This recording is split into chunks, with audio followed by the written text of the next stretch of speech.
আব্বা, আমি এই বিয়ে করতে পারবো না। বিয়ের আসরের বসে থাকা 14 বছরের মেয়ে নীলার মুখে এমন কথা শুনে ঠাস করে একটা থাপ্পড় বসিয়ে দিল জামশেদ আলী।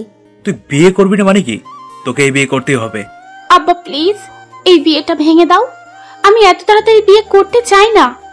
আমার এক বান্ধবী খুব অল্প বয়সে বিয়ে করে সন্তান জন্ম দিতে গিয়ে মারা গিয়েছে। আরে এসব কোনো বিষয় না, হয়তো মেয়েটির অন্য কোনো সমস্যা ছিল। আর শুনেছি সেই মেয়ের হাজবেন্ড নেশা করতো। আর আমরা তোর জন্য যে ছেলে পছন্দ করছি সে সরকারি চাকরি করে, একটা সিগারেটও খায় না। আব্বা, আমি এই বিয়ে করব না। আমি পড়াশোনা করতে চাই। মেয়েদের এত পড়াশোনা করতে হয় না, একটা মেয়ে ঘরের সব কাজ জানলেই হয়। এত পড়াশোনা করে কি হবে বল? আব্বা, পড়াশোনা করলে নিজের জন্য ভালো হয়। আর আমি যদি পড়াশোনা করি তাহলে তোমাদেরকেও সাহায্য করতে পারবো। তোমাকে আর একা কষ্ট করতে হবে না। একটু বোঝার চেষ্টা করো। এত পড়াশোনা করার দরকার নেই, আর এত সন্তানের খরচ বহন করতে আমি হিমশিম খেয়ে যাচ্ছি। আমি এত কথা শুনতে চাই না, একটু পরে বরপক্ষ আসবে। এই কথা বলে জামশেদ আলী মেয়ের পাশ থেকে উঠে চলে গেল বাহিরে। নীলা বসে বসে কান্না করছে। আজকে নীলার কান্না কেউ দেখতে পাচ্ছে না। হঠাৎ করে নীলার মা আনোয়ারা বেগম নীলার কাছে এসে দেখে নীলা কান্না করছে। মা, তুই এভাবে কান্না করছিস কেন? ছেলে অনেক ভালো আছে, শুনেছি ছেলের নাকি এলাকায় অনেক নামডাকও আছে। আব্বা, তোমরা কি আমাকে নদীর জলে ভাসিয়ে দিতে চাইছো? এমন কথা বলছিস কেন? তোর আব্বা ছেলের সাথে কথা বলেছে, ছেলে তোকে বিয়ের পর পড়াশোনা করার সুযোগ দেবে। তুই আর কান্না করিস না মা। এমন সময় জামশেদ আলী তার স্ত্রী আনোয়ারা বেগমকে ডেকে নিয়ে গেলেন তার ঘরে। তোমার মেয়েকে বোঝাও, এমন ছেলে সবসময় হাতের নাগালে পাওয়া যায় না। জি, আমি ওকে অনেকক্ষণ বোঝালাম। একটু পরে বরপক্ষ চলে আসবে, নীলাকে তৈরি করে রাখো। এই কথা বলতেই একটা চিৎকারের শব্দ শুনিতে পাই যে বর আসছে, বর আসছে। নীলার বাবা নীলার মাকে বলল, বর চলে আসছে, আমি তাদের খাবারের ব্যবস্থা করি। এই কথা বলে নীলার বাবা চলে গেলেন। তারপর আনোয়ারা বেগম আবার যায় নীলার ঘরে। মা, বরপক্ষ চলে আসছে, আর এভাবে কান্না করিস না তুই। আম্মা, আব্বাকে একটু বলো না বিয়েটা বন্ধ করে দিতে। মারে, তুই তো জানিস তোর আব্বা এক কথার মানুষ। উনি একবার মুখ দিয়ে যে কথা বলবে সে কথার কোনো নড়চড় হয় না। আর দেখ মা, আমাদের অবস্থাও তেমন একটা ভালো না। তোর আরো 2টি ভাই বোন আছে, অনেকের কাছে ধার নিয়ে তোর বিয়ে দিচ্ছে। তুই ওই বাড়িতে গেলে খুব ভালো থাকবি মা, কোনো কিছুর অভাব হবে না তোর। আর ইচ্ছে করলে আমাদের সাথে দেখা করতে চলে আসতে পারবি। মন খারাপ করিস না মা। নীলা আর কিছু না বলে আনোয়ারা বেগমকে জড়িয়ে ধরে কান্না করে দিল। একটু পরে জামশেদ আলী নীলাকে নিয়ে বাহিরে আসতে বলল। তারপর নীলার মা নীলাকে নিয়ে প্যান্ডেলের ভিতরে চলে গেল। নীলা নিজের হাজবেন্ডকে দেখে আবার কান্না করে দিল। কান্না করার কারণ তো আছেই, ছেলেটার বয়স 35 থেকে 40-এর মধ্যে হবে। নীলার চোখ দিয়ে টপ টপ করে পানি ঝরছে। এবার নীলাকে নিয়ে তার বরের পাশে বসিয়ে দিল। তারপর কাজী সাহেব বিয়ে পড়ানো শুরু করে দিলেন। নীলার হাজবেন্ডের নাম নিলয় আহমেদ। কাজী সাহেব বিয়ে পড়িয়ে চলে গেলেন। এবার নীলাকে বিদায় দেওয়ার সময় হয়েছে। নীলা খুব কান্না করছে। নীলা জামশেদ আলীকে জড়িয়ে ধরে কান্না করতে করতে বলে, আব্বা, আমি যাবো না, প্লিজ। নীলার কান্না যেন জামশেদ আলীর কান অবধি যাচ্ছে না। এবার নীলা তার বাবার পায়ের উপরে পড়ে বলতে থাকে, আব্বা গো, আপনি এই বিয়া ভাঙ্গা দেন, আমি মরিয়া যামু। নীলার মা দাঁড়িয়ে দাঁড়িয়ে শুধু কান্না করছে। আর তার আর কি বা করার আছে। নীলাকে হালকা সাজ দেওয়া হলো। চুলগুলো বেনি করা লাল ফিতা দিয়ে বাঁধা। ঠোঁটে লাল লিপস্টিক নেই। নাকের উপরে মস্ত বড় নাক ফুলটা যেন আগ্নেয়গিরির জ্বালা মুখে।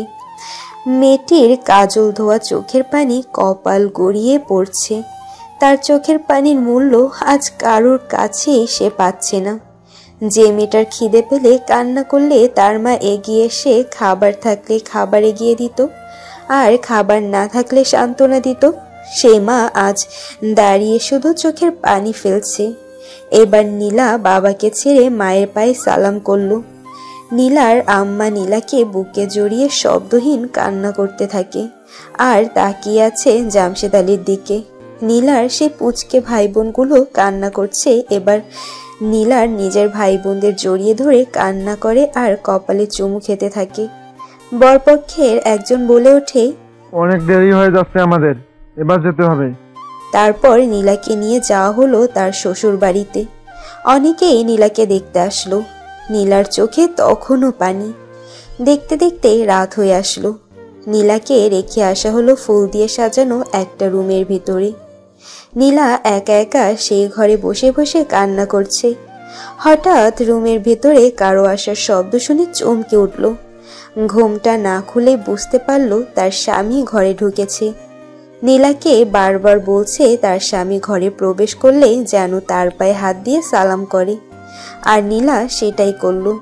স্বামীর পায়ে হাত দিয়ে সালাম করে আবার এসে খাটের উপরে বসে রইল। এবার নিলয় আহমেদ নীলার পাশে এসে বসল।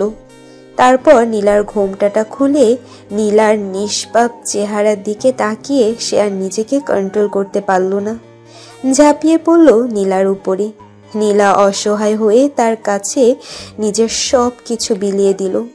তার স্বামী তাকে কিছুই বলার সময়ও দিল না। নিজের খিদে মেটানোর জন্য ব্যস্ত হয়ে পড়েন আর সারা রাত নীলার উপরে শারীরিক অত্যাচার করতে থাকে, যাকে বলা হয় এক কথায় বৈধ ধর্ষণ। নীলা সারা রাত নিজের স্বামীর খিদে মিটিয়ে সকালে একটু ঘুমিয়ে পড়ল।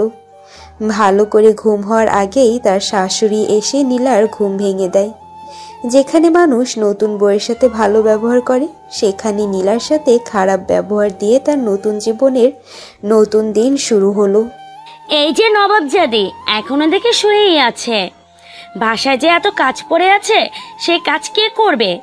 নীলা ঘুমু ঘুমু চোখে তাকিয়ে দেখে তার শাশুড়ি তার সামনে দাঁড়িয়ে আছে। নীলা তাড়াতাড়ি করে উঠে বসে পড়ল। জি মা, আমি করে দিচ্ছি। তাড়াতাড়ি করো, আমার ছেলেটা এখনো না খেয়ে আছে। এই কথা বলে উনি চলে গেলেন। তারপর নীলা অনেক কষ্ট করে উঠে ফ্রেশ হয়ে বাসার সব কাজ করতে শুরু করলো। নাস্তা বানানো থেকে শুরু করে বাসার সব কাজ শেষ করে দুপুরে রান্নাটাও বসালো।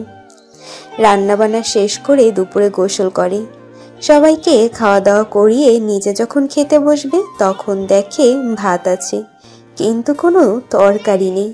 এবার নীলা একটা পেঁয়াজ কেটে কোনো রকম খেয়ে নিজের রুমে চলে আসলো।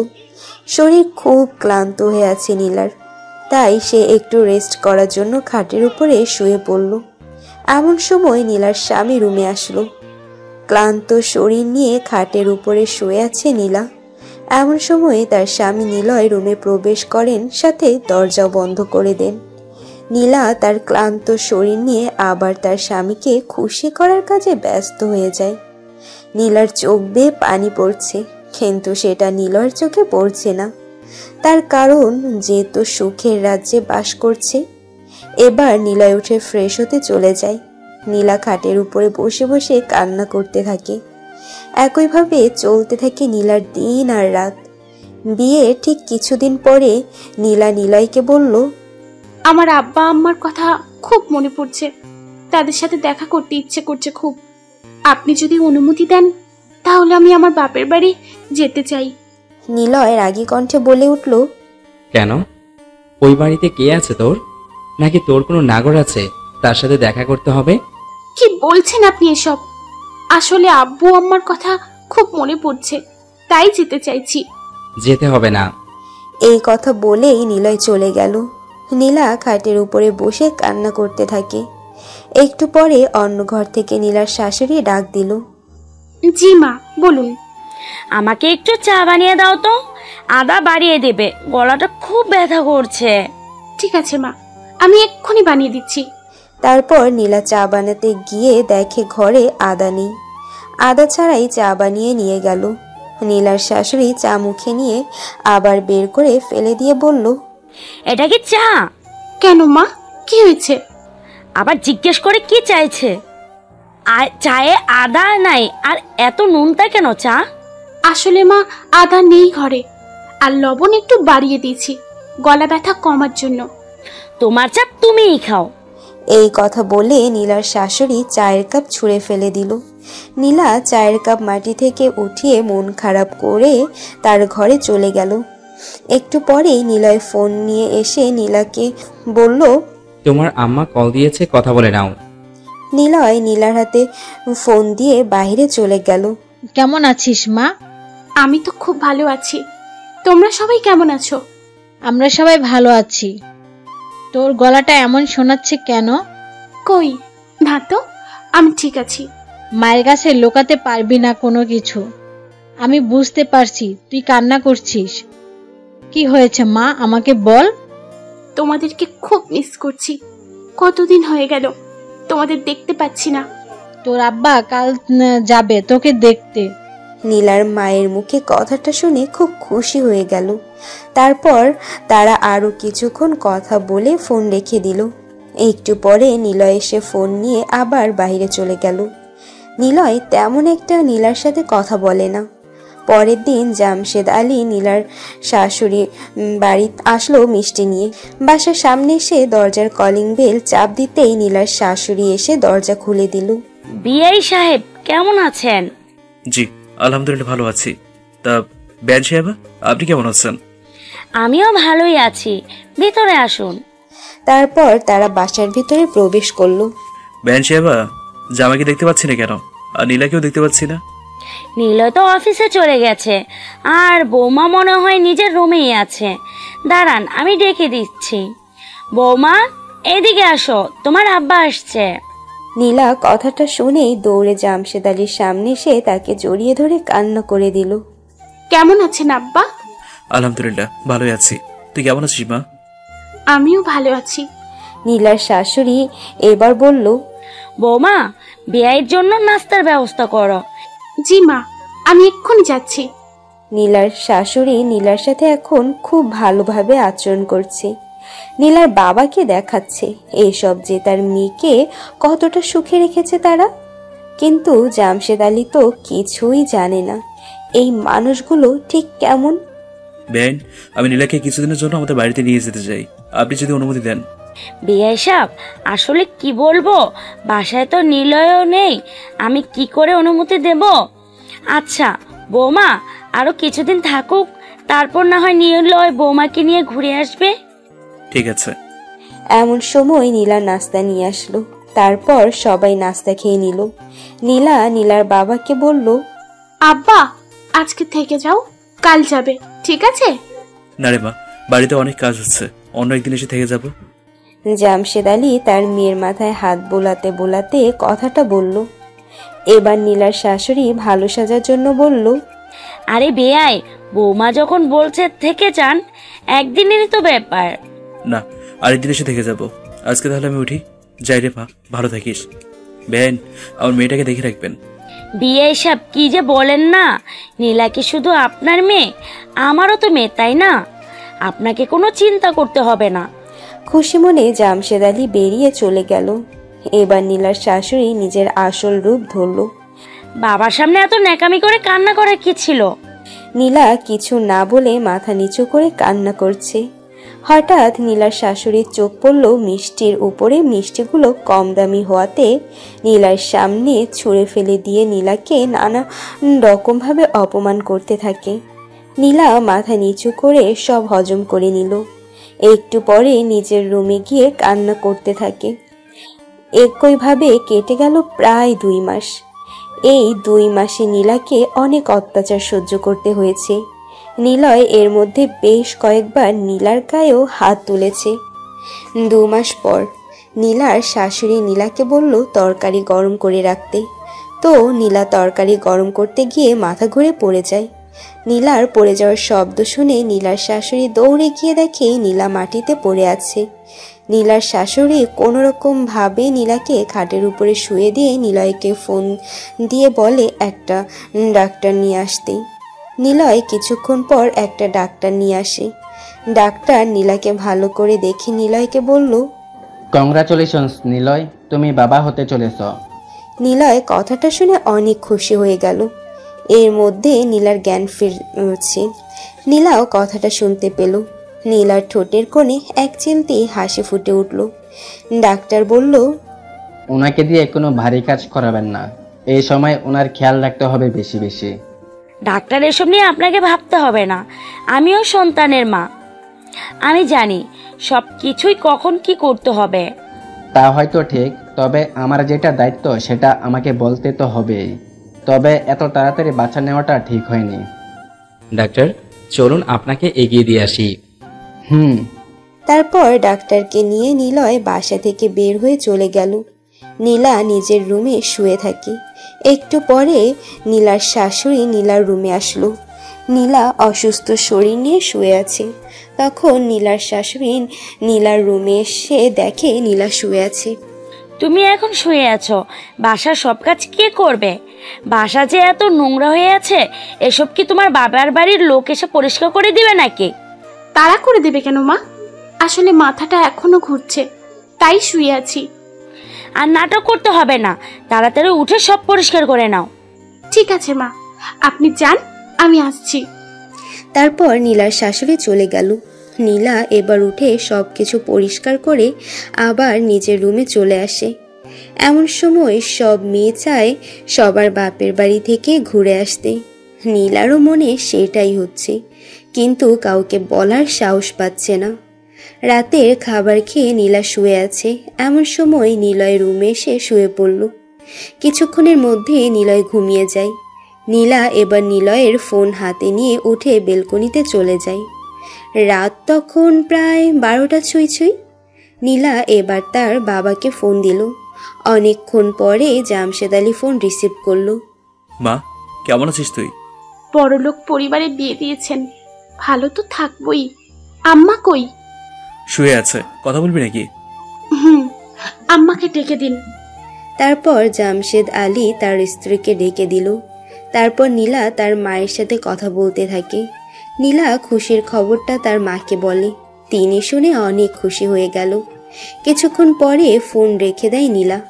এবার নীলার মা নীলার বাবাকে গিয়ে খুশির খবর শোনালে সবাই তো অনেক খুশি। কাল আপনি মিষ্টি নিয়ে যাবেন, নীলাকে কিছুদিনের জন্য আমাদের বাসায় নিয়ে আসবেন। কাল গিয়ে নীলাকে নিয়ে আসবো আমি। তারপর তারা দুজনেই ঘুমিয়ে পড়ল। অন্যদিকে নীলা কিছুক্ষণ বেলকনিতে দাঁড়িয়ে আছে। হালকা হাওয়াতে তার শরীর শীতল হয়ে আসছে। পরিবেশটা খুব ভালোই উপভোগ করছে নীলা। একটু পর নীলা রুমে গিয়ে দেখে নিলয় খাটের উপরে বসে আছে। নিলয় নীলার হাতে ফোন দেখে খুব রেগে যায় আর নীলার হাত থেকে ফোন কেড়ে নিয়ে নেয়। এত রাতে ফোন দিয়ে কার সাথে কথা বললি তুই? সত্যি করে বলবি। নীলা কাঁপা কাঁপা গলায় বলল, মায়ের সাথে কথা বলছিলাম একটু। নিলয় এবার ধমক দিয়ে বলল, মায়ের সাথে কথা বলতে এতক্ষণ সময় লাগে? আমাকে এসব বোঝাস তুই, তাই না? সত্যি করে বল, কার সাথে কথা বললি? সত্যি মায়ের সাথে কথা বলছি, কিছুক্ষণ ব্যালকনিতে দাঁড়িয়েছিলাম। তুই আবার মিথ্যা কথা বলিস আমার সাথে? তোর আসলেই চরিত্রের সমস্যা আছে। কি বলছেন আপনি এসব? কি বলছি বুঝতে পারছিস না এখন? তুই আজকের পর আর আমার ফোনে হাত দিবি না, এই বলে দিলাম। এই কথা বলে নিলয় গিয়ে শুয়ে পড়ল। নীলার চোখ বেয়ে পানি পড়তে থাকে। নীলা গিয়ে নিলয়ের পাশে শুয়ে গেল আর শব্দহীন কান্না করতে থাকে। নিলয়ের বলা কথাগুলো নীলার গায়ে কাটার মতো বেঁধে গেল। নীলা কান্না করতে করতে ঘুমিয়ে গেল। নীলা সবসময় সবার আগে ঘুম থেকে উঠে ফ্রেশ হয়ে সব কাজ সেরে নেয়। আজকেও তার ব্যতিক্রম হলো না। নীলা সব কাজ শেষ করে নিলয়কে ডাকতে আসলো। তারপর নিলয় ঘুম থেকে উঠে ফ্রেশ হয়ে নাস্তা করে অফিসে চলে গেল। কিছুক্ষণ পরে নীলা রান্না করতে চলে যায়। একটু পরে দরজার কলিং বেলের শব্দ শুনে নীলা দরজা খুলে দেখে নীলার বাবা এসেছে। এবার নীলা তার বাবার পায়ে হাত দিয়ে সালাম করে ওনাকে বাসার ভেতরে নিয়ে আসলো। আব্বা, কেমন আছেন আপনি? আর বাড়ির সবাই কেমন আছে? আলহামদুলিল্লাহ, সবাই ভালো আছে। আম্মাকে নিয়ে আসলেন না কেন? কতদিন হয়ে গেল আম্মাকে দেখি না। এমন সময় নীলার শাশুড়ি বলতে বলতে আসলো। কে এসেছে আবার এই সময়? নীলার শাশুড়ির চোখ জামশেদ আলীর উপরে পড়তেই তিনি ভালো মানুষের মতো একটা ঘোমটা দিয়ে দিল আর বলতে থাকলো, কেমন আছেন বিআই সাহেব? আলহামদুলিল্লাহ, ভালো আছি। আপনি কেমন আছেন? জি, আমিও ভালো আছি। জামাই কি আজকে অফিসে চলে গেছে নাকি? একটু আগে বের হয়েছে। বেআইন, আমি নীলাকে কিছুদিনের জন্য আমাদের বাড়িতে নিয়ে যেতে চাই। ঠিক আছে, নিলয় আসলে দুজনকে পাঠিয়ে দেব। নীলামা, তোমার বাবার জন্য চা নাস্তার ব্যবস্থা করো। তারপর নীলা কিছু না বলে নাস্তা তৈরি করতে চলে গেল। আচ্ছা, আমার মেয়েটাকে এমন দেখাচ্ছে কেন? মনে হয় খাওয়া দাওয়া করে না ঠিকভাবে। আরে না, মেয়েরা এই সময় এমনই একটু শুকিয়ে যায়, আবার ঠিক হয়ে যাবে। আমার মেয়েটাকে দেখে রাখবেন প্লিজ, ওর কখনো কষ্ট পেতে দিয়েন না। কথাগুলো বলছে আর জামশেদ আলীর চোখ দিয়ে পানি পড়ছে। যতই হোক বাবার মন বলে কথা, বাবা কখনো সন্তানের সামনে কান্না করতে পারে না, আড়ালে গিয়ে কান্না করেন। নীলার শাশুড়ি বলল, বিয়ে সাহেব, আপনি কোনো চিন্তা করবেন না, আর আপনার মেয়ে আমাদের বাড়িতে সুখেই আছে। এমন সময় জামশেদ আলী নীলার আসার শব্দ শুনে নিজের চোখের পানি মুছে ফেলল। তারপর সবাই নাস্তা করে নিল। একটু পর জামশেদ আলী চলে গেল। দেখতে দেখতে সন্ধ্যা হয়ে আসলো। নিলয় এখনো বাসায় আসে নাই। নীলা নিলয়ের অপেক্ষা করে বসে আছে। অনেকক্ষণ পর নিলয় বাসায় আসলো। এত দেরি হলো কেন আজ? এত দেরি তো আপনার হয় না। তোকে কি এখন আমার সব কৈফিয়ত দিতে হবে নাকি? আমার সামনে থেকে সর। এই কথা বলে নীলাকে একটা ধাক্কা দিল জোরে। নীলা ধাক্কা সামলাতে না পেরে খাটের কোণার সাথে বাড়ি খেয়ে মাথা থেকে রক্ত বের হতে থাকে। নীলা কোনো রকম ভাবে মাথায় হাত দিয়ে রক্ত বন্ধ করার চেষ্টা করে, কিন্তু রক্ত বের হতেই থাকে। নীলার কপালের রক্ত গড়িয়ে পড়তে শুরু করে। নীলয় সেটা এখনো খেয়াল করেনি। হঠাৎ করে নীলা ধপাস করে ফ্লোরের উপরে বেহুশ হয়ে পড়ে যায়। নীলার পড়ে যাওয়ার শব্দ শুনে তাকাতেই দেখে নীলা অজ্ঞান হয়ে পড়ে আছে আর কপাল থেকে রক্ত পড়ছে। নীলা এবার তাড়াতাড়ি করে নীলাকে কোলে তুলে খাটের উপরে শুয়ে দিয়ে একটা গামছা দিয়ে মাথা বেঁধে দেয়। এবার নীলয় তাড়াতাড়ি করে পকেট থেকে ফোন বের করে ডাক্তারকে কল দিল। তারপর সে তার আম্মুকে ডাক দেয়। নীলার শাশুড়ি এসে দেখে এই অবস্থা।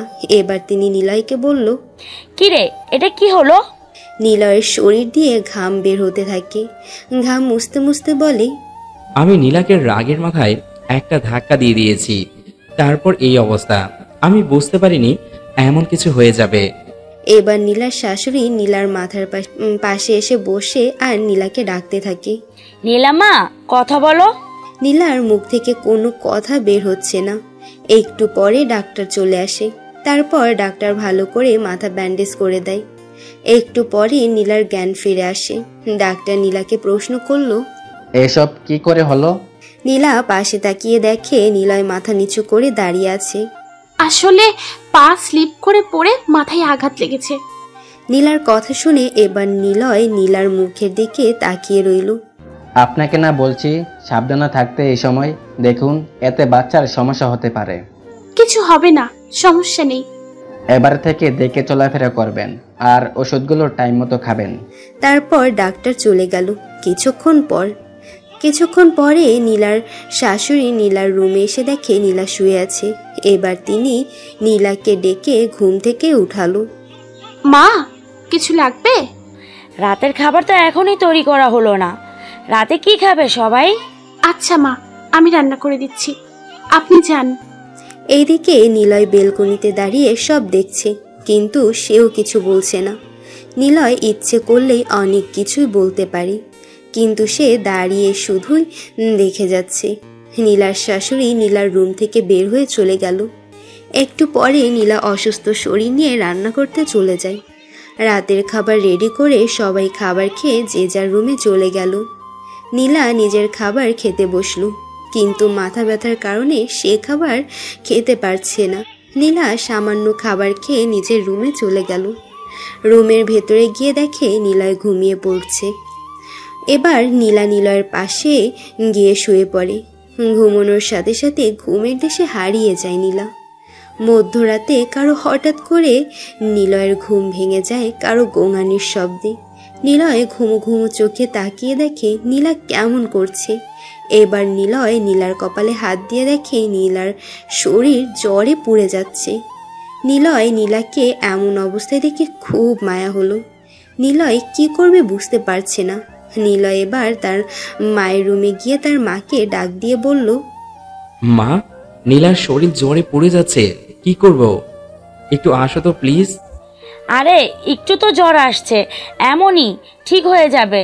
তুই ঘুমিয়ে যা, সকালে ওষুধ এনে খাইয়ে দিস জ্বর না কমলে। আমাকে ঘুমাতে দে, আমার খুব ঘুম পাচ্ছে। এই কথা বলে নিলয়ের মা আবার শুয়ে পড়ল। তারপর নিলয় আবার নিজের রুমে চলে গেল। নিলয় শুয়ে পড়ল আবার, কিন্তু নিলয় ঘুমাতে পারছে না নীলার গোঙানির শব্দে। এবার নিলয় নীলার দিকে নিজের কান এগিয়ে দিয়ে শোনার চেষ্টা করলো নীলা কি বলছে। নীলার মুখ থেকে কিছু কথা বের হচ্ছে। ও আম্মা, তুমি কোথায়? ও মা, তোমরা কেন আমাকে বিয়ে দিয়ে দিলে? আমি তো আর পারছি না মা, তোমরা আমাকে নিয়ে যাও এখান থেকে। নিলয় বুঝতে পারল নীলার খুব কষ্ট হচ্ছে। নিলয় এবার নীলার কপাল মুছে দিতে থাকে, কিন্তু কোনো কিছুতেই কোনো কাজ হচ্ছে না। এবার নিলয় নীলাকে খুব শক্ত করে জড়িয়ে ধরে ঘুমিয়ে যায়। সকালে নিলয় তাড়াতাড়ি ঘুম থেকে উঠে ফ্রেশ হয়ে অফিসে চলে যায় না খেয়ে। ঘড়িতে ঠিক 10টা বাজে। তখন নীলার শাশুড়ি ঘুম থেকে উঠে নাস্তা টেবিলে গিয়ে দেখে কিছুই তৈরি হয়নি আজ। নীলার শাশুড়ি তো রেগে গিয়ে নীলার রুমে দিকে চলে গেল। নীলার রুমে গিয়ে দেখে নীলা এখনো ঘুমিয়ে আছে। এই যে নবাবজাদি, এত বেলা অবধি শুয়ে থাকলে বাসার সব কাজ কে করবে? রান্না বান্না কে করবে? আমার ছেলেটা যে না খেয়ে অফিসে চলে গেছে, সেই খেয়াল কি আছে? আসলে মা, আমার শরীরটা খুব খারাপ লাগছে, আমি বিছানা থেকে উঠতে পারছি না। আজকে আপনি একটু কষ্ট করে রান্নাটা বসিয়ে দিন। কি? আমি কি তোমার চাকর নাকি যে আমাকে হুকুম দিচ্ছ? আমি আপনাকে কখন হুকুম দিলাম মা? বলছি আপনি একটু কষ্ট করে বসিয়ে দিন, আমার শরীরটা তেমন একটা ভালো না, তাই। আমার ছেলে বাসায় আসুক, তারপরে এটার বিচার হবে। এখন এসব অভিনয় বাদ দিয়ে রান্না বসাও, আমাকে নাস্তা বানিয়ে দাও, আমার খিদে পেয়েছে অনেক। আমি আমার রুমে যাচ্ছি, নাস্তা বানিয়ে আমার রুমে নিয়ে আসবে। আচ্ছা মা। তারপর উনি নিজের রুমে চলে গেল। এবার নীলা জ্বর নিয়ে নাস্তা তৈরি করতে গেল। নীলার শরীর কাঁপছে জ্বরের কারণে। অনেক কষ্ট করে নাস্তা বানিয়ে নিয়ে গেল তার শাশুড়ির রুমে। তারপর নীলা তার শাশুড়িকে নাস্তা দিল। উনি খাবার মুখে দিয়ে আবার বের করে ফেলে দিল আর বলতে থাকে, এসব কি কোনো খাবার? এসব খাবার কোনো মানুষ খায় নাকি? কি হয়েছে মা?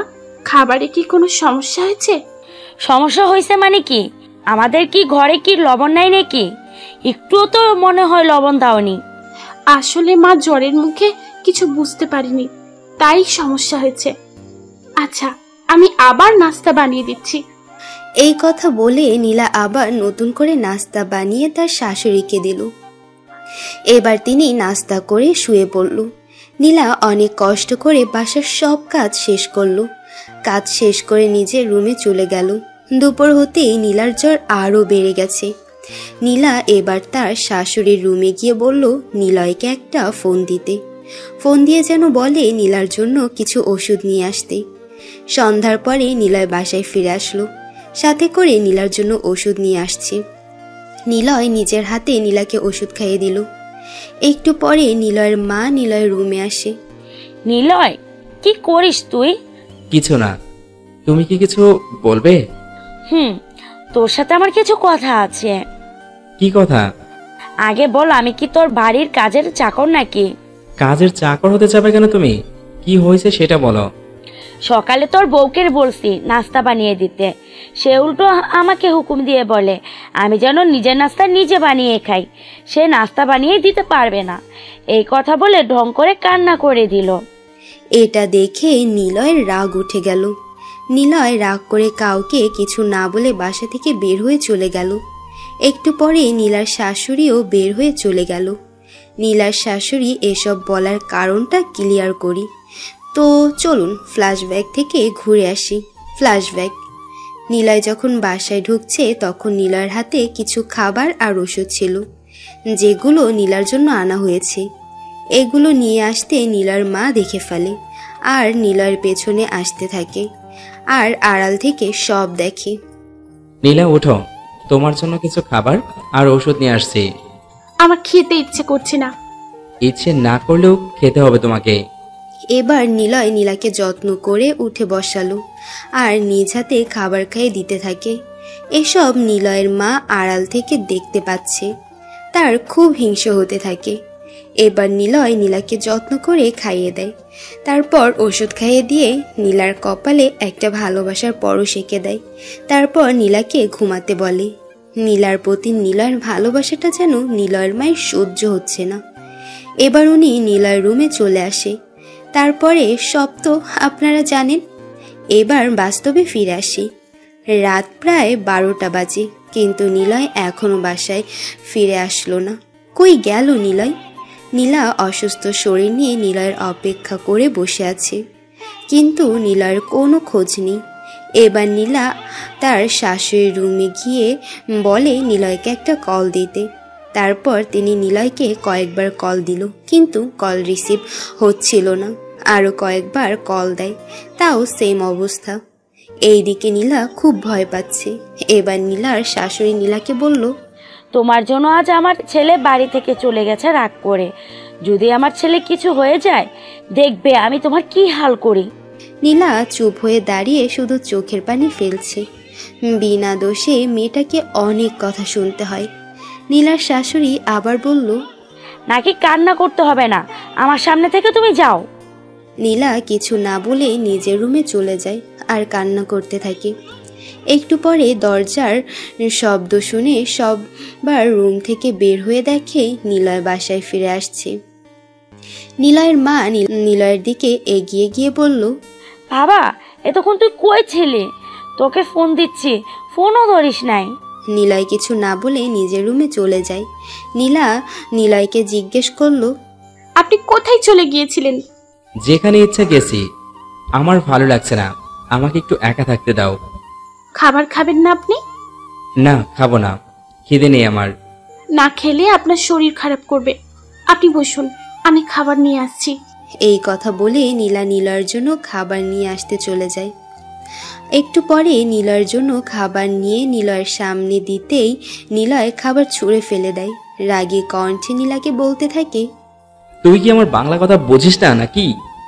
বলছি না খাবো না, আবার খাবার নিয়ে আসতে গেলি কেন? নীলা মাথা নিচু করে দাঁড়িয়ে আছে। নিলয় আবার বলল, আমাকে বিরক্ত করবি না বলে দিলাম।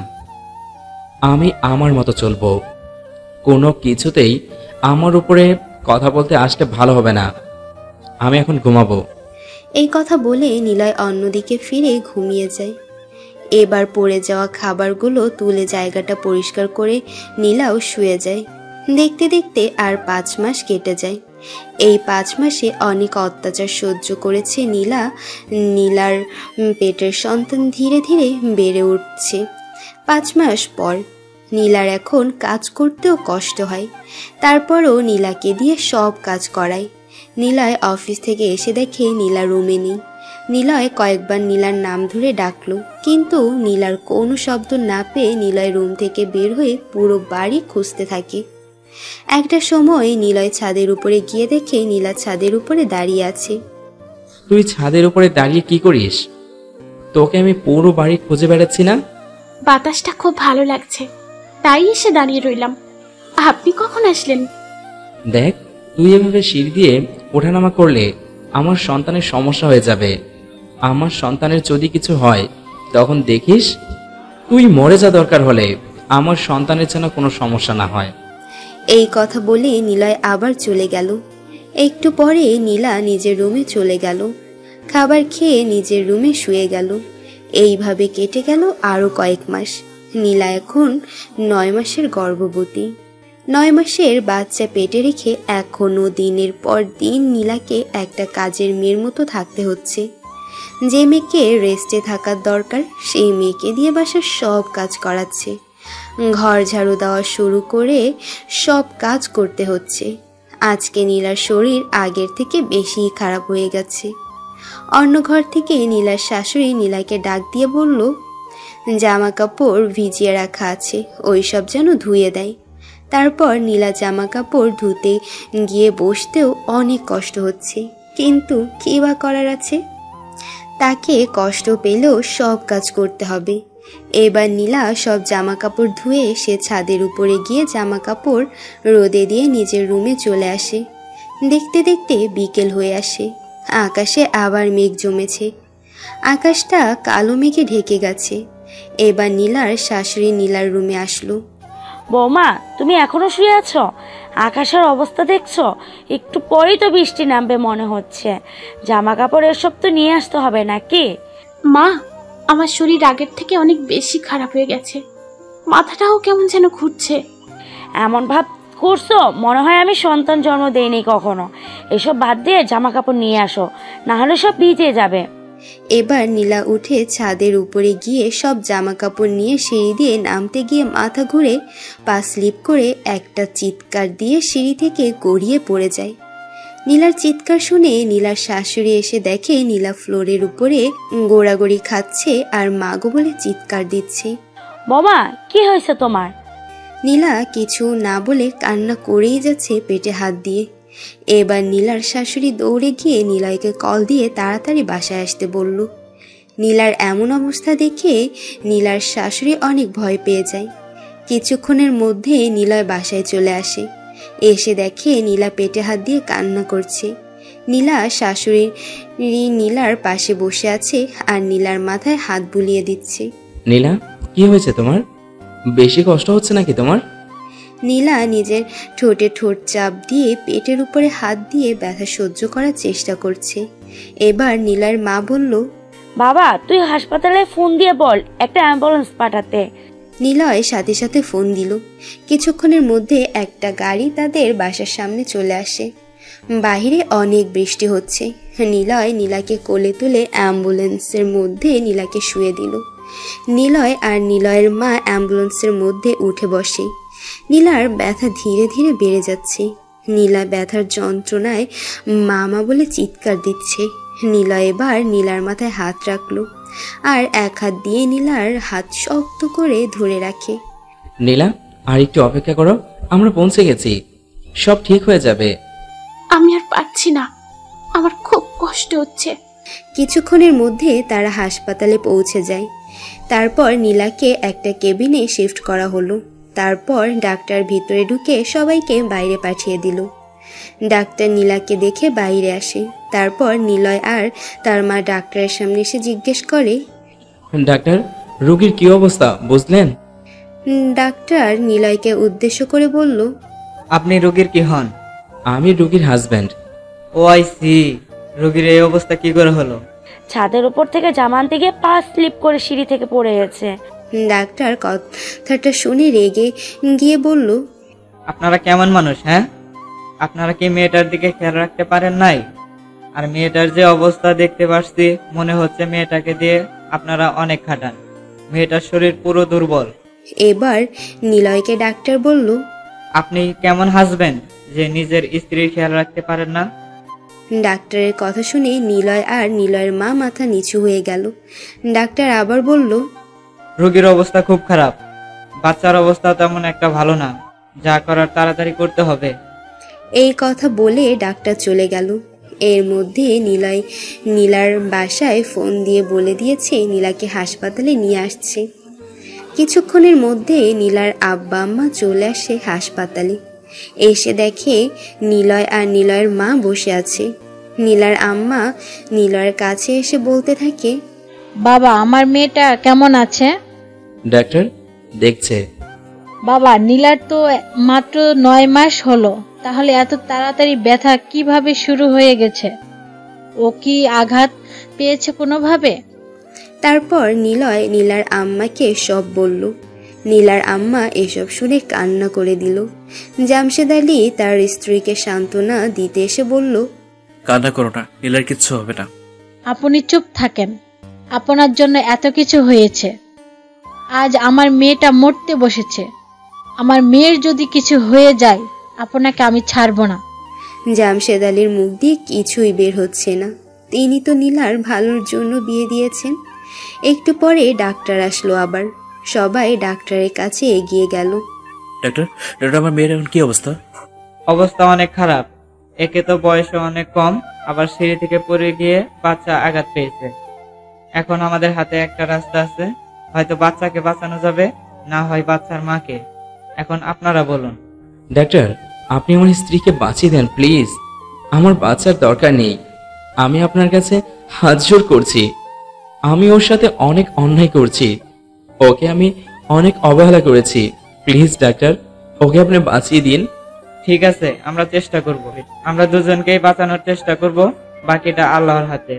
আমরা আমাদের শতভাগ দিয়ে চেষ্টা করব। এই কথা বলে ডাক্তার নীলার কেবিনে চলে গেল। নীলা ডাক্তারকে বলল, ডাক্তার, আপনার সাথে আমার একটু কথা ছিল। কি কথা বলুন? আমি সব শুনেছি আপনাদের কথা। আপনার কাছে একটা রিকোয়েস্ট, আপনি আমার বাচ্চাকে বাঁচিয়ে দিন। আমার যা হওয়ার হবে, আমাকে নিয়ে চিন্তা করবেন না। কিন্তু আপনার হাজবেন্ড তো বললো উনি আপনাকে চাই, বাচ্চাকে নয়। ডাক্তার, আমি আপনার পায়ে পড়ি, আমার কথাটা রাখুন প্লিজ। আমার হাজবেন্ড বাচ্চা খুব পছন্দ করেন। আমি চাই না আমার জন্য তার সন্তানের কিছু হয়ে যাক। আর আপনি আমাকে একটা কাগজ আর কলম দেবেন প্লিজ। কাগজ কলম দিয়ে কি করবেন আপনি? দরকার আছে। ঠিক আছে, দিচ্ছি আমি। ডাক্তার, আর একটা কথা। বলুন, কি কথা? আপনি কিন্তু কাউকে কিছু বলবেন না। আমি যে বলেছি বাচ্চাকে বাঁচিয়ে দেওয়ার কথা, প্লিজ ডাক্তার, কাউকে বলবেন না আপনি। ঠিক আছে। অসংখ্য ধন্যবাদ আপনাকে। তারপর ডাক্তার নীলাকে একটা কাগজ আর কলম ধরিয়ে দিয়ে বের হয়ে চলে গেল। তারপর নীলা লেখা শুরু করে দিল। কিছুক্ষণ পরে একটা নার্স বের হয়ে সবাইকে বলতে থাকে, রোগী আপনাদের সাথে দেখা করতে চায়। একজন একজন করে ভেতরে যান আপনারা। জামশেদ আলী আগে ভিতরে গেল। ভিতরে গিয়ে নীলার মাথায় হাত বোলাতে বোলাতে বলল, বা তুই চিন্তা করিস না, তুই ঠিক হয়ে যাবি, দেখবি তোর কিচ্ছু হবে না মা। আব্বা, আমি তোমার সাথে অনেক খারাপ ব্যবহার করেছি, আমাকে তুমি ক্ষমা করে দিও প্লিজ। আর বাবা, একটি কথা, আমি যদি মরে যাই তাহলে আমার মাথায় একবার হাত বুলিয়ে দিও। আর হ্যাঁ, আমার ছোট বোন মিতুকে আমার মতো এত তাড়াতাড়ি বিয়ে দিও না, ওকে পড়াশোনা করতে দিও আব্বা, না হলে আমার মতো তুমি আর একটা মেয়েকেও হারাবে অল্প বয়সে। মা তুই এসব কি বলছিস? চুপ কর, তোর কিচ্ছু হবে না মা, তুই ঠিক হয়ে যাবি। আমি সব জানি আব্বা, আমার একটাই কষ্ট, একটা বার নিজের বাবার বাড়ি থেকে ঘুরে আসতে পারলাম না। মা তুই সুস্থ হয়ে রে, তোকে আর আমি ওই বাড়িতে ফিরে যেতে দেবো না, কখনো না। নীলা জামশেদ আলীর কথা শুনে একটা মুচকি হাসি দিল। তারপর নীলা তার এক হাত দিয়ে জামশেদ আলীর চোখের পানি মুছিয়ে দিল। তারপর জামশেদ আলী নীলার মাথায় হাত বুলিয়ে দিয়ে বের হয়ে চলে গেল। একটু পরে নীলার মা নীলার কেবিনে ঢুকে নীলাকে জড়িয়ে ধরে কান্না করে দিল। নীলা তার মাকে বলল, আম্মা, কান্না করছো কেন? আমি কি মরে গেছি নাকি? তোমরা সবাই তো এটাই চাইছিলে, তাই না? সেই জন্য তো আমাকে এত তাড়াতাড়ি বিয়ে দিয়ে দিলে। এখন কান্না করছো কেন? মারে, তুই এভাবে কথা বলিস না, আমার যে খুব কষ্ট হয়। তোমাদের তো খুশি হওয়ার কথা, তাহলে কষ্ট কেন পাচ্ছ মা? চুপ কর তুই, তোর কোনো কিছুই হবে না, তুই ঠিক হয়ে যাবি। তারপর আরো কিছুক্ষণ নীলাকে সান্ত্বনা দিয়ে নীলার কপালে একটা চুমু দিয়ে বের হয়ে যাবে এমন সময় নীলা পেছন থেকে ডাক দিল, আম্মা শোনো। বল। মিতু আর জিসান আসে নাই, ওদের দেখতে ইচ্ছে করছে খুব, একটু ভিতরে নিয়ে আসবে? আচ্ছা, নিয়ে আসছি। তারপর নীলা মা জিসান আর মিতুকে নিয়ে আসলো। নীলা তার দুই ভাই বোনের গালে চুমু খেয়ে বলল, তোরা সব সময় আম্মা আব্বার কথা শুনিস, কখনো ওদের কথার অবাধ্য হোস না, আর তাদের দেখে রাখিস তোরা। একটু পরে নীলার শাশুড়ি আসলো। তার চোখে পানি টলমলো করছে, তবে আজ চোখের পানিটা দেখানো না। তিনি নীলার পাশে বসে, বৌমা কেমন আছো তুমি? ভালো আছি মা। বৌমা, আমাকে তুমি ক্ষমা করে দিও প্লিজ। আমি তোমার সাথে সব সময় খারাপ আচরণ করছি, তোমার সাথে কখনো ভালোভাবে কথাও বলিনি। আজ তোমাকে এত কষ্ট পেতে হচ্ছে শুধুই আমার জন্য। আমি যদি তোমাকে দিয়ে এসব কাজ না করাতাম তাহলে আজ তোমার সাথে এমন কিছুই হতো না। আমি ভুলেই গিয়েছিলাম যে আমিও সন্তানের মা। আমি ভুলে গিয়েছিলাম একটা মেয়ের সন্তান পেটে রেখে কাজ করতে কতটা কষ্ট হয়। আমি তোমাকে দিয়ে অনেক কাজ করাইছি, তোমার যত্ন নেওয়ার বদলে তোমাকে দিয়ে একটা কাজের মেয়ের মতো খাটিয়েছি। আমাকে তুমি মাফ করে দিও মা।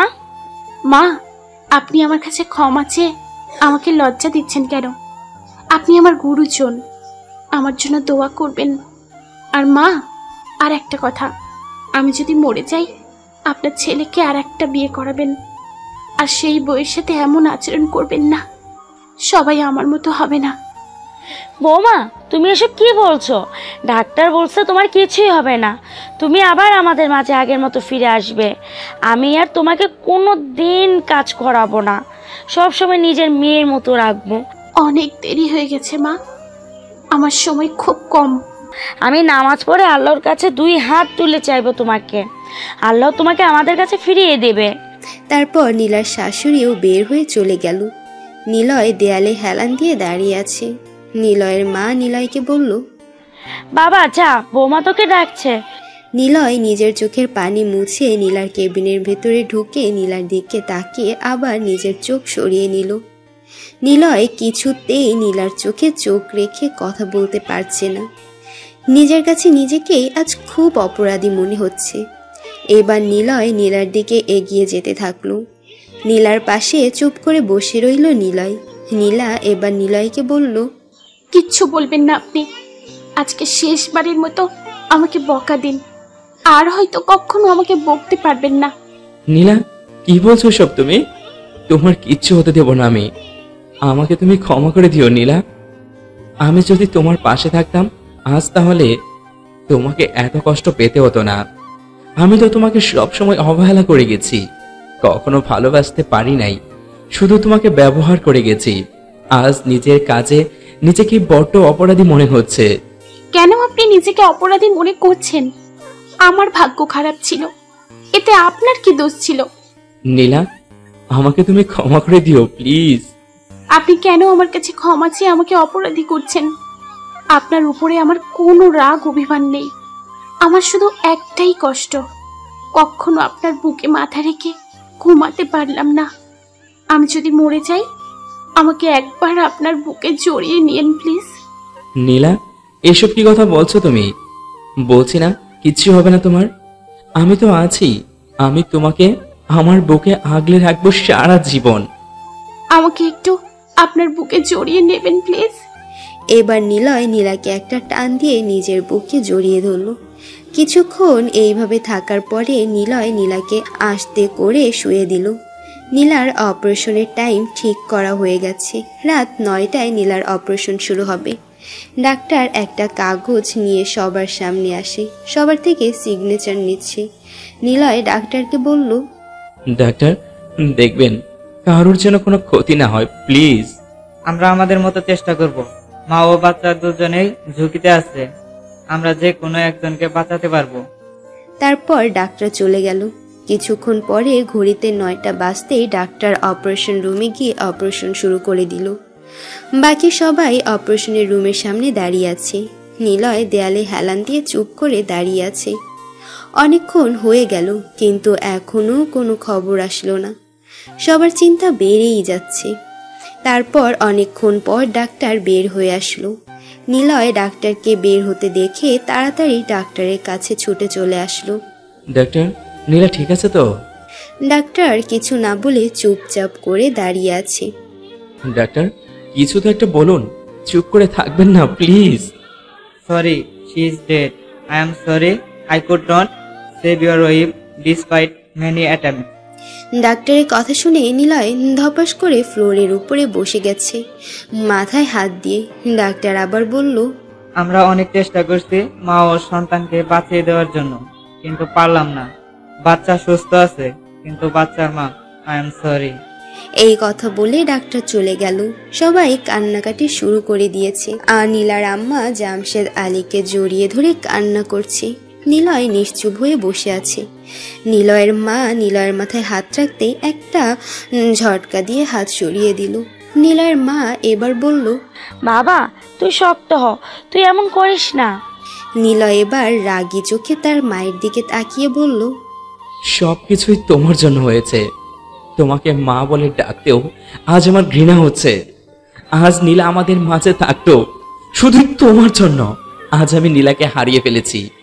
নিলয়ের মা নিলয়ের মুখে এসব শুনে কান্না করে দিচ্ছে আর বলছে, বাবা, তুই ঠিকই বলেছিলি। আমার জন্যই মেয়েটা আজ সবার থেকে বিদায় নিয়ে চলে গেল। আমাকে তুই ক্ষমা করে দিস বাবা। কিছুক্ষণ পরে নীলার লাশ আর বাচ্চা নিয়ে সবার সামনে আসলো। নীলার লাশের পাশে রাখা হয়েছে নীলার বাচ্চা। বাচ্চাটা খুব কান্না করছে। বাচ্চাটার ভাগ্য এতই খারাপ যে জন্মের পর মায়ের দুধও তার কপালে জোটেনি। বাচ্চাটা কান্না করেই যাচ্ছে। নীলার মা দৌড়ে এসে নীলার লাশের সামনে দাঁড়ালো।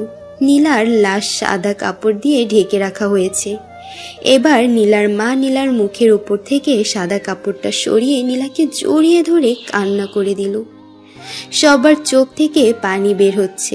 একটু পরে ডাক্তার এসে বলল, আপনাদের জন্য একটা চিঠি দিয়ে গেছে উনি। তারপর ডাক্তার চিঠিটা নিলয়ের হাতে ধরিয়ে দিয়ে চলে গেল। নিলয় চিঠিটা খুলে পড়তে শুরু করে দিল। চিঠি। আসসালামু আলাইকুম। আমি জানি তোমরা যখন এই চিঠিটা পাবে তখন হয়তো আমি আর থাকবো না, তোমাদের ছেড়ে চলে যাব না ফেরার দেশে। তবে তোমরা কষ্ট পেও না, আমি ভালোই থাকবো। আমার জন্য কারোর কান্না করতে হবে না। আব্বা, মনে আছে আমি তোমাকে আমার বিয়ের সময় কি বলেছিলাম? হয়তো মনে আছে, বলেছিলাম আমাকে এই বিয়ে দিও না, আমি মরে যাব। দেখো ঠিক তাই হয়েছে।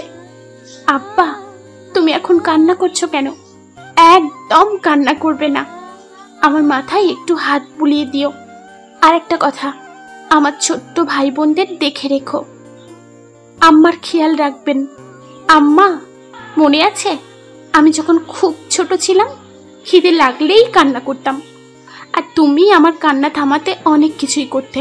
আমার বিয়ের দিন আমি তোমার দিকে তাকিয়ে অনেক কান্না করেছি, কিন্তু তুমি তখন আমার কান্না থামাতে আসলে না।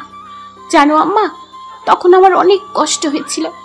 ভালো থেকো তুমি আম্মা।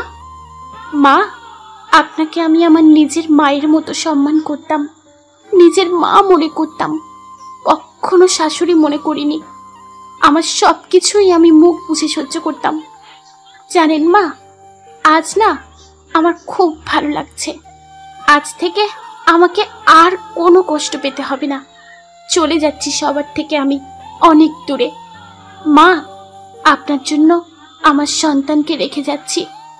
আমার মতো করে আমার সন্তানকে অবহেলা করবেন না, ওকে দেখে রাখবেন। ভালো থাকবেন মা। এবার নীলা তার স্বামীকে উদ্দেশ্য করে লিখল, আপনাকে আমি খুব ভালোবেসে ফেলেছি লাম। আপনার দেয়া কষ্টগুলো আমার কাছে কখনো কষ্ট মনে হয়নি। আমার একটাই আফসোস, আপনার বুকে মাথা রেখে আমি কখনো ঘুমোতে পারিনি। আপনাকে কখনো বলা হয়নি ভালোবাসি আপনাকে, খুব খুব ভালোবাসি। বাচ্চা আপনার খুব পছন্দ, তাই না?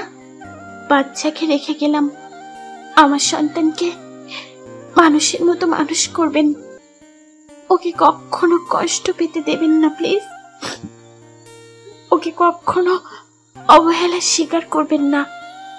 অবহেলাটা সত্যি অনেক কষ্টের, যে কষ্ট আমি প্রতিনিয়ত পেয়েছি। আপনি কি কান্না করছেন? জানি তো, কান্না করবেন না, কারণ আমি তো কেউ না। একটি বার কি আমাকে বুকে জড়িয়ে নেবেন প্লিজ? একটি বার আপনার বুকে জড়িয়ে নিন আমাকে। কি হলো, নেবেন না? ওকে, নিতে হবে না। ভালো থাকবেন আপনিও। ইতি, সবার আপদ, নীলা।